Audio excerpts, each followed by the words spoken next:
talking with Dr. Nancy White. We're talking about ADD, ADHD. Can you talk about some of the therapies for that? We hear a lot about the drugs that are out there and maybe some of the side effects, but what are some of the alternatives?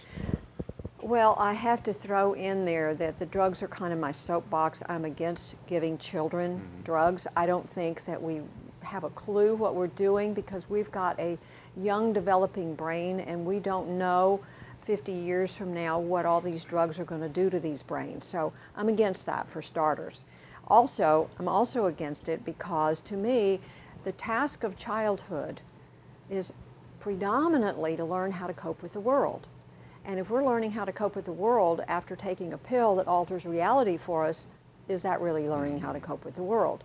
And when you take the pill away, you're right back where you started, if not worse off. And so there you are.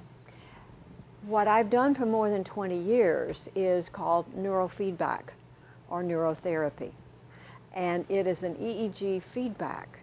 It gives the brain information with both sound and visuals about its own patterns.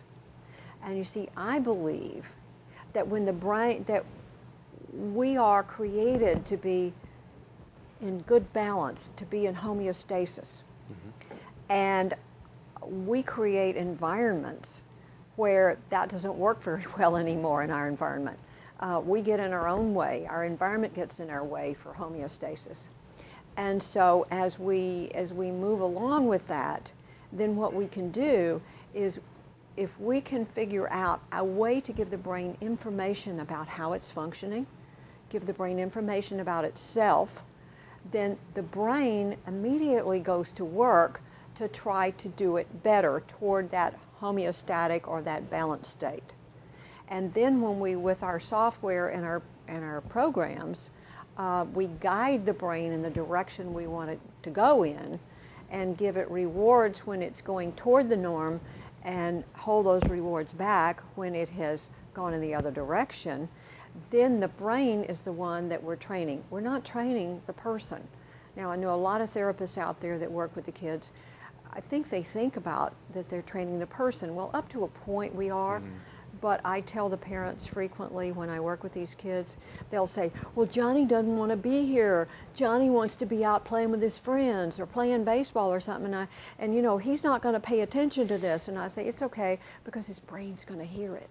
Now, if he's really committed and if he pays attention, he'll get there faster and do better. But even if he doesn't want to be there, it doesn't matter because the brain is getting the information. And I tell them, the brain, we're training the brain trains the child. Okay. And that's really what happens. So it's a very benign treatment that really has no major downside if you've got a clinician that knows what they're doing. Sure. Can you talk about the treatments a little bit more and in terms of time? You know, when can you see results and how long do these treatments last and the sort of success rate that you've had? Sure. Generally speaking, in the past, I have said to people, we will do an average of 40 sessions. With someone really severe, it may be more. In the past, we have certainly gotten to where we want to go with some kids, somewhere between 25 and 40 sessions.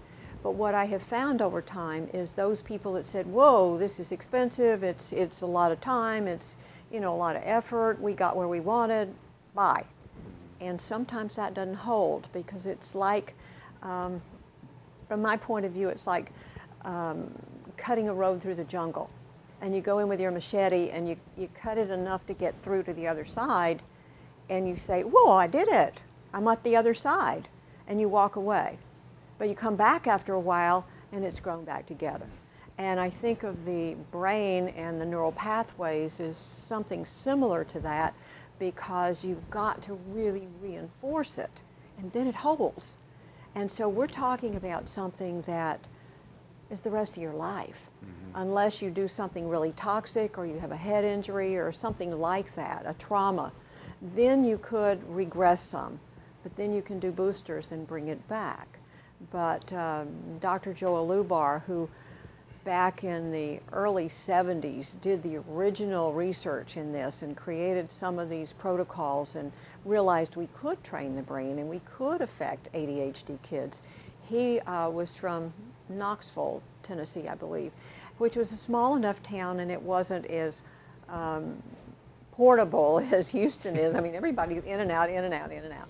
So he was able to go back and find a large population of people that he had trained at that time more than about 30 years before, and interviewed them all, gave them some testing, and found that they all said, "You fixed my life." So it does, it holds. So it's permanent. It's not like a pill that a few hours later it's gone.